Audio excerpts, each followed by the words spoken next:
और सज्जनों, कर्तन ध्वनि के साथ हम स्वागत करते हैं जम्मू कश्मीर के यशस्वी दूरदर्शन महोदय के भव्य स्वागत में जोरदार तालियां प्रस्तुत करें।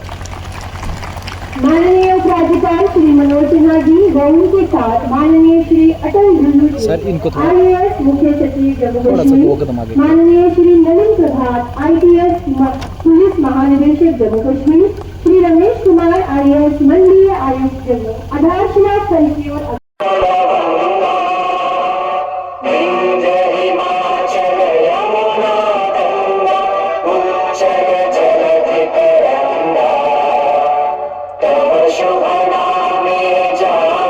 थोड़ा सा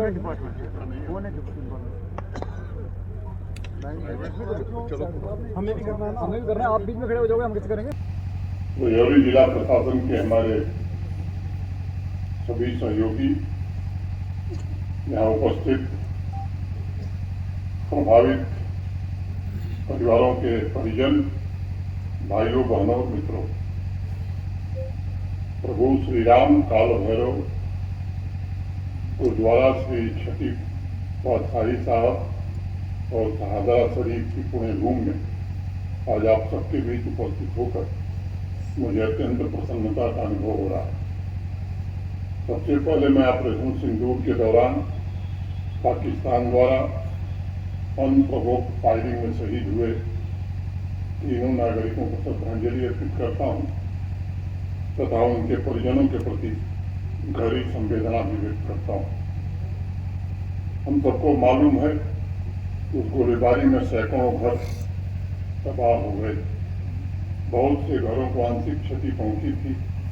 भारत के आदरणीय प्रधानमंत्री श्रीमान नरेंद्र मोदी जी, भारत के गृह मंत्री आदरणीय अमित शाह जी, रक्षा मंत्री आदरणीय श्री राजनाथ सिंह जी निरंतर हमारे और यहाँ के प्रशासन के संपर्क में थे और भारत सरकार ने उस समय तय किया था कि प्रत्येक परिवार को एक नया जीवन शुरू करने के लिए हर प्रकार की सहायता की जाए। जिन परिवारों ने अपने प्रियजनों को खोया था, जैसा भी टुल्लू साहब ने बताया, उन्हें 55 लाख रुपए का मुआवजा उसी समय दिया गया। तो नौकरी, सरकारी नौकरी के लिए पात्र थे, उन्हें नौकरी दी गई। 24 लोग गोलीबारी में घायल हुए थे, उन्हें 45,50,000 रुपए का मुआवजा जम्मू कश्मीर प्रशासन ने दिया था। जान माल तथा घरों के नुकसान के मुआवजे में कुल 6 करोड़ 38 लाख रुपए की धनराशि प्रशासन ने वितरित की। एक निष्ठावान एडिशनल कमिश्नर हमने राजकुमार थापा के रूप में भी गोलीबारी के दौरान खोया था, मैं उन्हें भी अपनी श्रद्धांजलि अर्पित करता हूँ। जुलाई में उनकी बेटी को एक आश्वासन पत्र जम्मू कश्मीर प्रशासन ने सौंपा था कि पढ़ाई पूरी होने के बाद उसे सहायक विधि अधिकारी के पद पर नियुक्त कर दिया जाएगा। दुर्भाग्य से ऑपरेशन सिंदूर के अभी उभरे भी नहीं थे हम लोग। कुछ ही महीनों में भयंकर प्राकृतिक आपदा ने भी अनेक घरों को नुकसान पहुंचाया और जम्मू कश्मीर यहाँ के परिवार के 4 सदस्य भी हमसे असमय रूप चले गए। मैं जानता हूँ कि जान की कोई कीमत नहीं होती है, लेकिन उन परिवारों को भी 16 लाख रुपए का मुआवजा देकर जम्मू कश्मीर प्रशासन ने ये एक कोशिश की थी कि परिवार पुनः अपने पैरों पर खड़ा हो। इसके अतिरिक्त माल मवेशियों के नुकसान के और घरों के नुकसान के तौर पर भी, जैसा कि टुल्लू साहब बता रहे, 6 करोड़ 88 लाख रुपए का मुआवजा सामान्य लोगों तक पहुंचाया गया। भारत सरकार का यह प्रयास था कि ऑपरेशन सिंदूर और प्राकृतिक आपदा के पश्चात आपका जीवन सामान्य हो, इसके लिए हर प्रकार की सहायता भारत सरकार करेगी। एक बड़ी चिंता पूरी तरह से क्षतिग्रस्त घरों को बढ़ाने की, जैसा टुल्लू साहब ने बताया कि सरकारी मुआवजे की राशि निश्चित होती है। 2 लाख रुपया भारत सरकार ने विशेष रूप से प्रधानमंत्री जी के कारण उन परिवारों को हम दे सके थे और इसलिए हम लोग लगातार ऐसी संस्थाओं से संपर्क कर रहे थे। जो संकल्पबद्ध होकर के राष्ट्र निर्माण के कार्य में जुटी हैं। और इसी अभियान में देश की जानी मानी स्वयंसेवी संस्था HRBS से हम लोगों की मुलाकात हुई और संस्था के अध्यक्ष आदरणीय स्वामी जी का मैं बहुत आभारी हूँ, जिन्होंने सहर्ष हमारे अनुरोध को स्वीकार किया। पहले तो सेलिंग में जिन घरों को नुकसान हुआ था वहीं तक हम लोग सीमित थे, लेकिन बाद में बाढ़ प्रभावित परिवारों के घर भी बने, ये भी उसमें जोड़ लिया गया। प्रथम चरण में 1500 ऐसे घर जम्मू कश्मीर में बनाए जाएंगे। इसमें 1250 1250 जम्मू क्षेत्र में है, जिसका MOU डिवीजनल कमिश्नर जम्मू के साथ उस संस्था का हुआ है, और 250 कश्मीर डिवीजन में, क्योंकि जम्मू रीजन में ही ज्यादा तबाही हुई। रजौरी में आज 388 घरों के निर्माण के शिलान्यास का कार्यक्रम हुआ है और 30 करोड़ से ज्यादा की लागत आने वाली है। ये सभी घर 3 बेडरूम वाले होंगे। ये सभी घर pre fabricated smart house, concrete की नींव, fibre cement board, powder coated GIC और C चैनल सेक्शन वाले स्टील स्ट्रक्चरल फ्रेमवर्क सहित पूर्व निर्मित तकनीक का उपयोग इनमें किया जाएगा। स्मार्ट हाउस के कंस्ट्रक्शन के लिए जिन मटेरियल्स का चयन किया गया है वो बहुत मजबूत हों, उनका टिकाऊपन भी सुनिश्चित किया गया है, ताकि रजौरी जैसे कठिन भौगोलिक परिस्थिति वाले जिले में हर प्रकार के मौसम की चुनौती का भी वो सामना कर सकें। और HRBS के CEO वहाँ थे पुंछ में, हेलीकॉप्टर में इतनी जगह नहीं थी वो DC साहब के साथ बैठ करके और काम को प्रारंभ करेंगे। 6 महीने में सभी 388 घर बना करके लोगों को सुपुर्द कर दिए जाए। जैसा डिवी साहब ने बताया, एक घर की कीमत 9,80,000 रुपये है। 3 बेडरूम, किचन, वॉशरूम, और गांव में जो लोग हैं उन्हें बाउंड्री वाल और कैटल सेट, ताकि वो मवेशी रख सकें, गाय भैंस रख सकें, ताकि उनकी आजीविका चल सके। परिवार के सभी सदस्यों का हेल्थ इंश्योरेंस भी कंपनी कराएगी। रिपेयरिंग और मेंटेनेंस भी घरों का 5 साल तक वो संस्था करेगी, और हर साल परिवार के सभी सदस्यों का हेल्थ चेकअप भी होगा। जहाँ जहाँ इंटरनेट की कनेक्टिविटी है वो भी संस्था के द्वारा इंटरनेट की कनेक्टिविटी भी घर वालों को वो संस्था प्रदान कराएगी। मैं समझता हूँ, और उसका मेंटेनेंस पेंटिंग का काम भी ये HRBS ही करेगी। आज इस अवसर पर मैं ऑपरेशन सिंदूर तथा आपदा के समय में पूरी कर्तव्य निष्ठा से आम लोगों की रक्षा और उनकी व्यवस्था सुनिश्चित करने के लिए रजौरी के जिला प्रशासन, पुलिस, आपदा प्रबंधन, सेना और CFF के सभी साथियों का विशेष रूप से आभार व्यक्त करना चाहता हूँ। और रजौरी की जनता का मैं बहुत आभारी हूँ, सिविल सोसाइटी का, सामाजिक कार्यकर्ताओं का, रजौरी के नागरिकों, जिन्होंने प्रशासन के साथ बेहतरीन कोऑर्डिनेशन करके अनेक जिंदगियों को बचाने में कामयाबी हासिल की।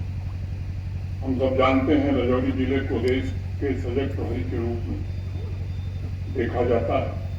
पिछले 5-6 वर्षों में इस पावन धरती की असीम संभावनाओं को ध्यान में रखते हुए जम्मू कश्मीर प्रशासन की पूरी गवर्नमेंट मशीनरी यहाँ के विकास में जुटी हुई थी। आदरणीय प्रधानमंत्री जी ने, आप सबको मालूम है कि रजौरी में मेडिकल कॉलेज 139 करोड़ रुपए की लागत से बनवाया, जिससे स्वास्थ्य की चिंता आपकी कम हुई है। दशकों से सुंदरबनी में डिग्री कॉलेज की डिमांड थी, उसे भी 14 करोड़ 42 लाख रुपए की लागत से पूरा किया गया है। बच्चियों के लिए 3 करोड़ 30 लाख रुपए की लागत से 50 बेड वाले हॉस्टल का निर्माण भी पूरा किया गया है। अनेक गांव ऐसे थे जो विकास की मुख्य धारा से कटे थे। प्रधानमंत्री ग्राम सड़क योजना के अंतर्गत 269 सड़कें, 35 पुलों का निर्माण करके यहाँ के हजारों परिवारों के जीवन में सामाजिक और आर्थिक लाभ पहुंचाने में जम्मू कश्मीर प्रशासन भारत सरकार के सहयोग से समर्थ हो सके। रजौली के गांव तथा शहरों में ऐसे अनेक गरीब परिवार थे जो वर्षों से अपने घर का सपना देख रहे थे। पिछले 5 वर्षों में प्रधानमंत्री जी के कारण ऐसे अनेक परिवारों का सपना भी पूरा हुआ। 59,000 से ज्यादा घर ग्रामीण क्षेत्रों में प्रधानमंत्री आवास योजना के बनाए गए हैं। 1365 गरीब परिवार उसमें से निर्मित करके उन्हें दिया जा चुका है। घर का सपना पूरा होने के बाद आज हजारों लोग जीवन की नई आकांक्षा पूरा करने में जुटे हैं। बॉर्डर पर रहने वाली एक बहुत बड़ी आबादी को राहत देते हुए 2923 बंकर का निर्माण किया गया था। मैं जानता हूं कि बंकरों की आवश्यकता आप महसूस कर रहे हैं, वो भी भारत सरकार का गृह मंत्रालय उस प्रोजेक्ट को भी जल्दी स्वीकृति देगा और आपके लिए बंकरों का निर्माण इंडिविजुअल या कम्युनिटी सेंटर बंकर बनाए जाएंगे। प्रधानमंत्री जी का सदैव जोर रहा है कि सीमावर्ती इलाकों का इंफ्रास्ट्रक्चर बेहतर हो और इसलिए रजौली में भी द्रुत गति से काम किया गया। मुझे कहते हुए प्रसन्नता है कि रजौली में एक से बढ़कर एक बेहतरीन आधुनिक इंफ्रास्ट्रक्चर का निर्माण पिछले कुछ वर्षों में हुआ है। अखनूर पुंछ नेशनल हाईवे के लिए प्रधानमंत्री जी ने पूरी धनराशि अवमुक्त की। इस प्रोजेक्ट का 70% काम पूरा हो गया है। नौशेरा टनल के लिए भी माननीय प्रधानमंत्री जी ने धन का पूरा आवंटन किया, उसका भी निर्माण मोटे तौर पर कर लिया गया है। इलेक्ट्रिक सब स्टेशन का काम चल रहा है। रजौली थाना मंडी सूरनकोट रोड प्रोजेक्ट का भी अधिकांश भाग पूर्ण कर लिया गया है। इसके अलावा Budhal Mohra road project, Beri Pattan road, Nowshera bridge, Bhawani bridge, Pathni bridge, ये सभी प्रोजेक्ट माननीय प्रधानमंत्री जी के मार्गदर्शन में प्रारंभ हुए। पाकिस्तान समर्थित आतंकवादियों ने रजौली में भी अनेक निर्दोष लोगों का खून बहाया। हमने और हमारे प्रशासन के सहयोगियों ने फैसला किया था कि जो टेरर विक्टिम फैमिली उनके पुनर्वास के लिए जम्मू कश्मीर का प्रशासन पूरी तरह प्रतिबद्ध है। रजौली के 19 ऐसे लोगों को जो टेरर विक्टिम फैमिली से आते हैं उन्हें सरकारी नियुक्ति पत्र हम दे चुके हैं। जो बच गए हैं मैं डीसी और एसएसपी रजौली से अनुरोध करूंगा उनके केस भी जल्दी से भेजें, उन्हें भी सरकारी नौकरी निश्चित रूप से प्रदान की। रजौली के लोगों को राष्ट्र की आज़ादी के बाद 7 दशकों तक विकास के लिए लंबा इंतजार करना पड़ा। रजौली पुंछ जैसे जिले ये उपेक्षा के शिकार रहे थे, लेकिन प्रधानमंत्री जी के मार्गदर्शन में यहाँ का इंफ्रास्ट्रक्चर बेहतर बना है। गरीब, मध्यम वर्ग, किसान, व्यापारी, मजदूर, महिला, युवा हर किसी के जीवन में नया सवेरा आवे, इसके लिए कोशिश की गई है। 2019 से 2024 के बीच रजौली में जिस तीव्र गति से बिना किसी भेदभाव के विकास हुआ है, मैं मानता हूँ कि बहुत अद्भुत है। बीच बीच में अनेक लोग मुझसे मिलते रहे हैं और बताते भी रहे हैं। कई बार लोग सवाल खड़ा करते हैं कि साहब इलेक्शन गवर्नर क्यों इस काम में लगे हुए। अब मैं कोई राजनीति करने नहीं आया हूँ, न मुझे चुनाव लड़ना है, लेकिन मैं और जम्मू कश्मीर का प्रशासन संवेदनशीलता के साथ जम्मू कश्मीर के हर नागरिक के सुख दुख में पूरी तन्मयता से हम खड़े हैं और हर तरह से यहाँ के लोग विकास की मुख्य धारा से जुड़े, इसकी कोशिश की जाएगी। राजनीति से हमारा कोई वास्ता नहीं है, लेकिन जम्मू कश्मीर के निवासियों की सुख शांति और विकास के लिए पूरी शिद्दत के साथ मैं और हमारा प्रशासन पूरी तरह समर्पित है। तो शेर है कि उनका जो फर्ज है वो अहले सियासत जाने, उनका जो फर्ज है वो अहले सियासत जाने। मेरा पैगाम मोहब्बत है, यहाँ तक पहुँचे। मैं मानता हूँ कि आज़ादी के 7 दशक बाद रजौली के मेरे भाई बहन 2019 के बाद जिस गति से विकास के वो हकदार थे, उसको माननीय प्रधानमंत्री जी ने दिशा दी। हम भाव, अंधकार, झूठे सपने नहीं, बल्कि विकास की किरण वास्तव में प्रधानमंत्री जी के नेतृत्व में पहुंची है। मैं आप सबको भरोसा देना चाहता हूं कि आदरणीय प्रधानमंत्री जी के मार्गदर्शन में वो प्रक्रिया बिना रुके बिना थके निरंतर चलती रहेगी और दुनिया की कोई ताकत रजौरी या जम्मू कश्मीर के विकास को रोक नहीं पाएगी। यही कहने में आपको दिखाया था। मैं HRDS संस्था के लोग नहीं आ सके, आएंगे। आपका भी कोई सुझाव होगा? माननीय उपराज्यपाल महोदय श्री मनोज सिन्हा जी, आदरणीय Shri Nalin Prabhat ji, director general of police J&K, divisional commissioner Jammu, IG Jammu, DIG Jammu, SSP DC Rajouri, SSP Rajouri और यहाँ बैठे हुए देवियों सज्जनों, आपको मालूम है कि 2025 में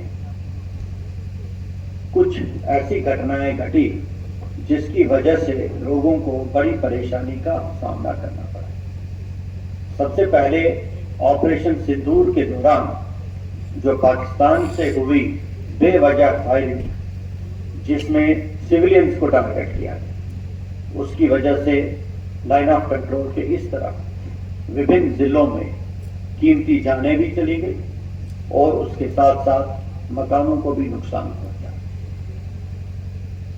जब ऑपरेशन सिंदूर खत्म हुआ और रिहैबिलिटेशन का प्रोसेस चल रहा था, उसके बाद भारी बारिश की वजह से काफी मकान डैमेज हो गए, कई जानें चली गई, लैंडस्लाइड्स हुए। तो उसके बाद फिर से रिलीफ और रिहैबिलिटेशन का काम प्रशासन के द्वारा शुरू किया गया। अभी डीसी साहब आपको कह रहे थे कि किस तरह के रिलीफ एफर्ट्स, रिहैबिलिटेशन एफर्ट्स प्रशासन ने उठाए। जब ऑपरेशन सिंदूर चल रहा था, उस वक्त जिस तरह का सहयोग इस क्षेत्र के लोगों ने प्रशासन का, सेना का, पुलिस का, पैरामिलिट्री फोर्सेस का दिया, वो बहुत ही सराहनीय है और इसके लिए मैं यहाँ के लोगों का बहुत ही आभार व्यक्त करता हूँ। इन्होंने अपने सहयोग से एक देशभक्ति की और आपसी भाईचारे की मिसाल कायम की।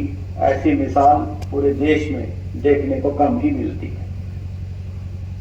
इसके अलावा जो ऑपरेशन सिंदूर में जो डैमेजेस हुए, उसमें जो डेथ्स हुई उनको रिलीफ दिया गया, एक्सग्रेशिया रिलीफ, और उनके परिवारजनों में एक आदमी को नौकरी भी दी गई। इसके बाद जो डेथ्स हुई, जो मकान डैमेज हुए, इनको SDRF नॉर्म्स के तहत 1,30,000 रुपया प्रति फैमिली दिया गया, जो सीवियरली डैमेज था।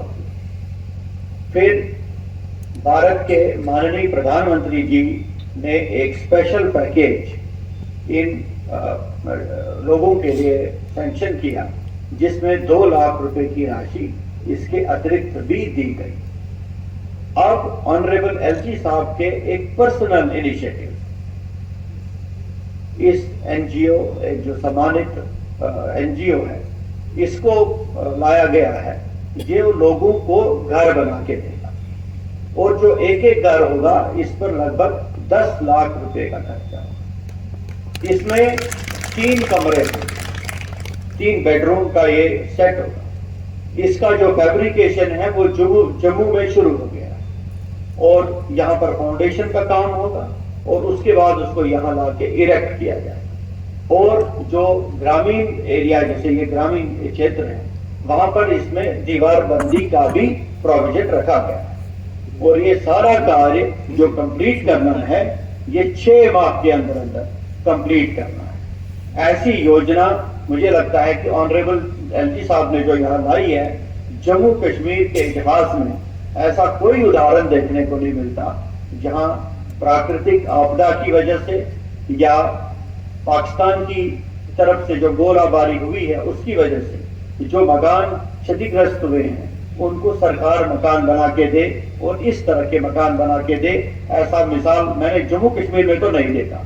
मुझे नहीं लगता, पता नहीं दूसरे राज्यों में होता है, हुआ है या नहीं हुआ है, लेकिन इसका पूरा पूरा श्रेय सिर्फ और सिर्फ ऑनरेबल LG साहब के एफर्ट्स को जाता है। हमको इनका हमेशा आभारी रहना चाहिए कि इन्होंने इस तरीके की स्कीम एक यहाँ जो पीड़ित परिवार है उनके लिए ऐसा प्रोग्राम यहाँ लाया।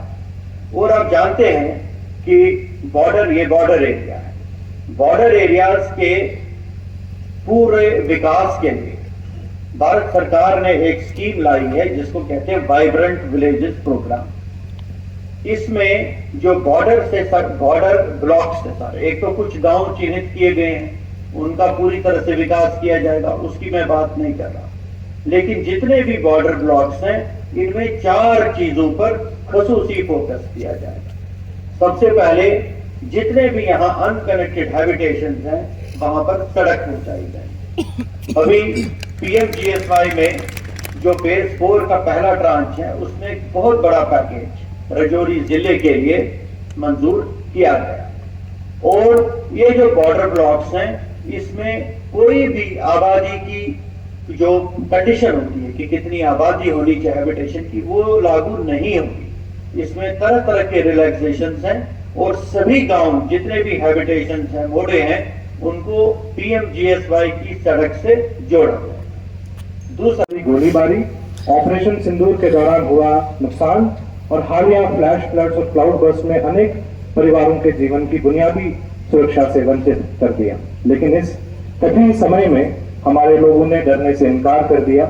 उन्होंने अपना घर तो खोया परंतु अपना मनोबल नहीं।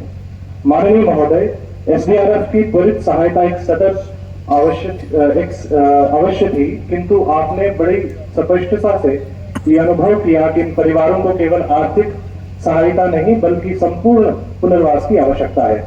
मुझे स्मरण है जब आप 21 मई 2025 को राजौरी में ऑपरेशन सिंदूर की बैठक ले रहे थे और उसी समय आपने कहा था कि SDRF की राशि केवल सहायता राशि है, ये कंपनसेशन नहीं है। आपके दूरदर्शी मार्गदर्शन में और आपकी संवेदनशीलता को आधार बनाकर आपने HRDS इंडिया जैसी प्रतिष्ठित राष्ट्रीय संस्था को इस ऐतिहासिक पुनर्निर्माण कार्य से जोड़कर उन सभी परिवारों को नया जीवन देने की पहल की है जिनके सर से आशियाना छिन गया था। आज पूरे राजौरी में 388 ऐसे लाभान्वित परिवारों को एक नए घर की सहायता मिलने जा रही है। आज आपकी उपस्थिति यह सिद्ध करती है कि जम्मू कश्मीर प्रशासन हर क्षण हर परिस्थिति में सीमांत परिवारों के साथ खड़ा है। आज यहाँ पे उपस्थित सरिया के 6 प्रभावित परिवार अपने संघर्ष, साहस और जज्बे की कहानी आपके साथ समक्ष करेंगे। उनकी कहानियां दर्द की नहीं बल्कि भारत के सीमांत नागरिकों की उस अदम्य आत्मा की कहानियां हैं जिन्हें कोई गोलीबारी, कोई बाढ़, कोई विपदा झुका नहीं सकती। माननीय उपराज्यपाल महोदय, राजौरी प्रशासन, सेना, सुरक्षा बल, HRDS इंडिया और यहाँ के नागरिकों की ओर से मैं आपका पुनः हृदय से एक बार आभार व्यक्त करता हूँ। आपका सतत मार्गदर्शन, मानवीय संवेदनशीलता और नेतृत्व हम सब के लिए प्रेरणा का स्रोत है। माननीय महोदय, मैं एक बार पुनः आपका और सभी मंचासीन अतिथियों का इस कार्यक्रम में हार्दिक स्वागत करता हूँ। धन्यवाद। जय हिंद।